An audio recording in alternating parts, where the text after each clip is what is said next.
June. So we really exchange good culture between Italians and us. We go to Italy to visit the tomb of St. Anthony, and Italians come to Portugal to visit his birthplace.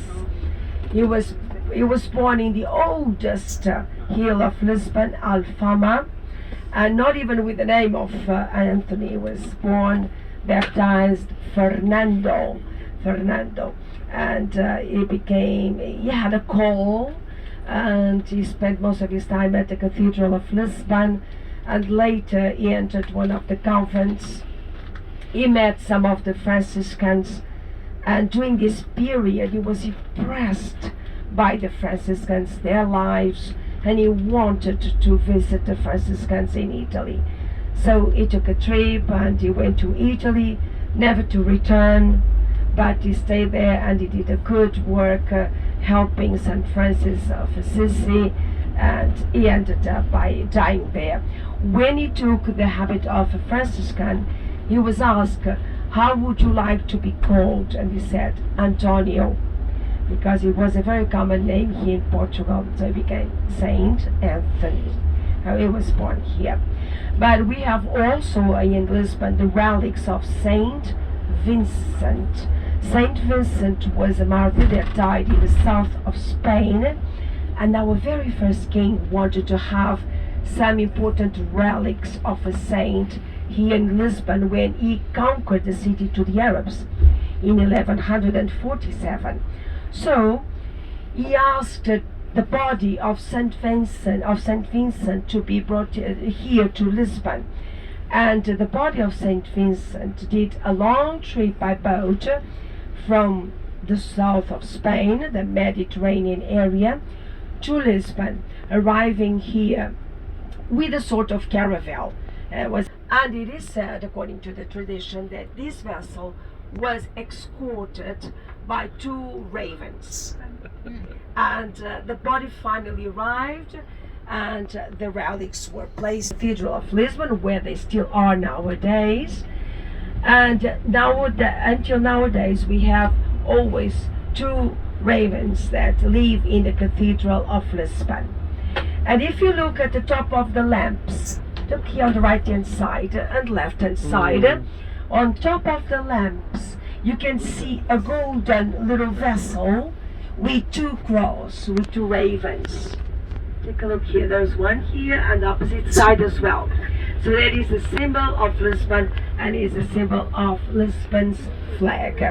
So the very first relics we have in Lisbon, marking the beginning of Christianity here, with the expelling of the Arabs, and naturally the beginning for the capital of the kingdom as a Christian city. This the side of the old mosque was replaced by the new temple, so the Christian church and the cathedral, and that's why it is important. It was very important to have this symbol and a relic that would make the city feel Christian from those days on. So these little caravels on top of the lamps symbolize that. We are now coming downtown area. Downtown area is a reconstruction from the 18th century, because among others we had a very big and terrible earthquake back in 1755. It happened on the 1st November, and that day was a disaster, because apart from the huge seism, the huge earthquake, there were hundreds and hundreds of replicas, and there were also 2 tsunamis. So the city was completely destroyed. So nowadays we talk about Lisbon as the city that was rebuilt from ashes, rebuilt from all these terrible natural accidents. On the right hand side is a park Edward VII. Edward VII was King of England, but a very good friend of the Portuguese last king, King Carlos. So he visited Portugal just before the monarchy was over in Portugal. And honoring his visit, we have given the name of the king to the park that is coming now to your right hand side.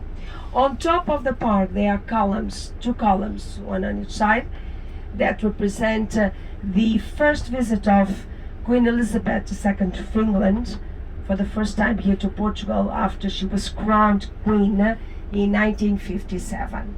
So all this park is now here, let's say, honoring our good friends, the British, because we always had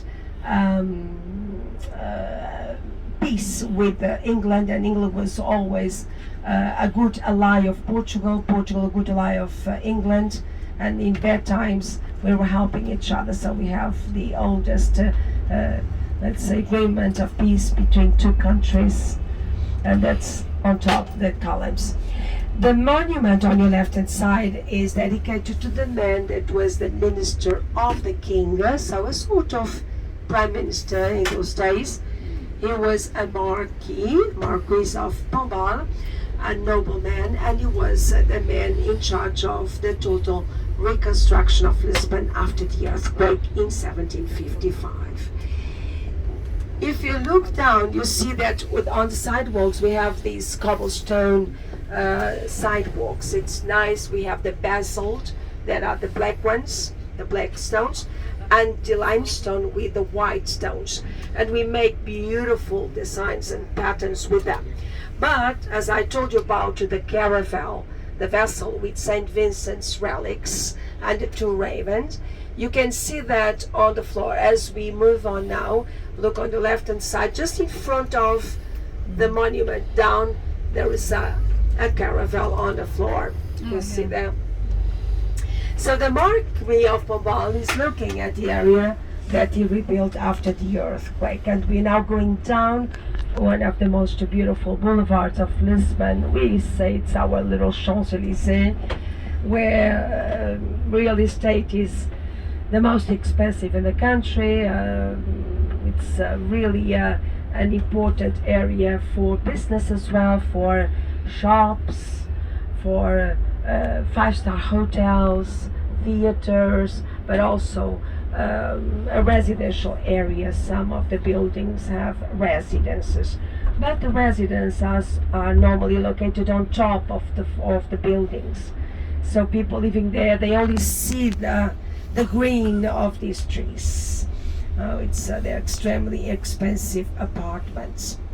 But we still go on seeing these cobblestones doing this marvelous work of decoration to our sidewalks. Liberty Avenue, that is the name of the avenue, goes all the way down to the waterfront. And on both sides of it we have the hills of Lisbon. So 7 hills are the number of hills we have in Lisbon, and all of them have names. The oldest one, Alfama. So the hills made it very difficult for us to continue develop Lisbon with more and more construction, because it's difficult. And on top of that, they are historical hills. So being historical hills, it's complicated because they are protected by the local authorities, and being historical areas, it's difficult. We cannot just destroy to build something new. We have to renovate. We have to keep what is there and renovate only. So soon on the right hand side you'll be seeing one of our beautiful monuments. It's a monument dedicated to all Portuguese soldiers that died during the First World War. Left hand side is a theater, another theater to the right hand side is a theater section, and on the right hand side you can see the monument to the soldiers that died during the First World War. Portugal was a neutral country during World War II. We were under a dictatorship, and our dictator decided to stay neutral. Right, left and right hand side, if we look, there are hills going up and going down and up. It's extremely difficult to walk in the city if one is a tourist, because you have to go up and down, but also do the residents. And to make it easy for them, we have funiculars, and these funiculars, they are elevators. They go uphill, downhill. They all work still nowadays. They are from the 19th century, and they are very interesting for tourists that like to go up and down these funiculars. And there are two of them. One is up, one is down, and they cross halfway. So I will try to show you two of them. See which one is down. Sometimes they are going up and we cannot see them. Vê se veja aí o elevador que está aí desse lado à esquerda. See. So there's a blue building coming on the left hand side, just in the corner. If you look into that little street at its end, you can see one of the funiculars. Let's see if it's down. Yes, it is. It's right over there. See? There's another one coming to the right hand side. Going all the way uphill here.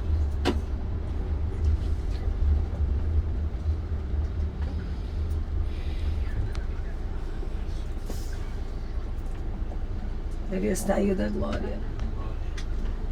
This one here we call it Gloria Elevator or Gloria Funicular, and it's on the right hand side.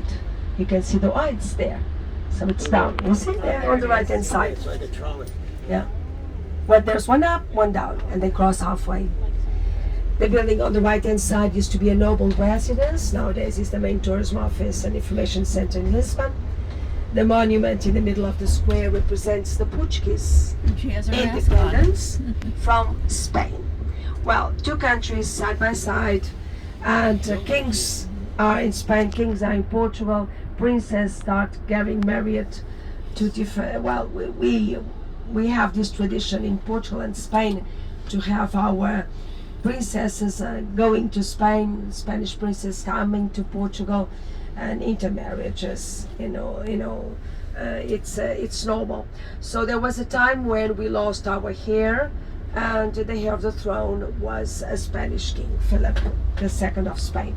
So we were ruled by Spain for 60 years, and then we had our independence back. The building on the right hand side is a hotel.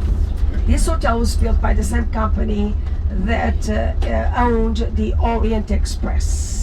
They wanted to make the Orient Express come here to Lisbon because of World War II and the neutral part of the country. And the railway station is just next door, just on the right hand side. Left hand side, the main theater. It's a theater from the 19th century. It's a beautiful style, like classic style. And we reach now the heart of the city. Eu posso pôr só um bocadinho mais alto o micro, porque senão estou a forçar a minha voz. This is the heart of Lisbon. This is like the meeting point of Lisbon's people. Rossio is how we call it. R-O-S-S-I-O. Rossio Square. But the official name is Peter IV. And Peter IV is the king that is on top of the column. He was Emperor of Brazil and became King of Portugal as well. And he was the one to give Brazil its independence. So Peter IV. Look at the waves made by these cobblestone pavements. Very nice. There are two fountains. They are in bronze, 18th century, and they were inspired in the two fountains that decorate the Concorde Square in Paris. Now we will see now everything that was rebuilt after the earthquake. Here in this part of the city, practically nothing resisted. The two tsunamis came in and invaded this area, so all this was underwater with the earthquake and the two tsunamis. But after the earthquake, the problem were the fires, many fires, because people were, it was early in the morning and they had candles on everywhere. So fires started, and fires were finally extinguished by the water coming with the tsunamis. So the earthquake destroyed part of the city. The fires continued the destruction. The tsunamis did the rest. And this city was known in Europe as the destroyed capital of Lisbon. So going up on the right hand side, uphill, you see the hills uphill to the left, and this is downtown area. We called it Baixa, okay, Baixa, B-A-I-X-A, Baixa, for as the X is, we read it sh, it's a sh sound. So the Baixa is low, means lower area, and this is where we have nowadays our historical area from after the earthquake. Curiosities.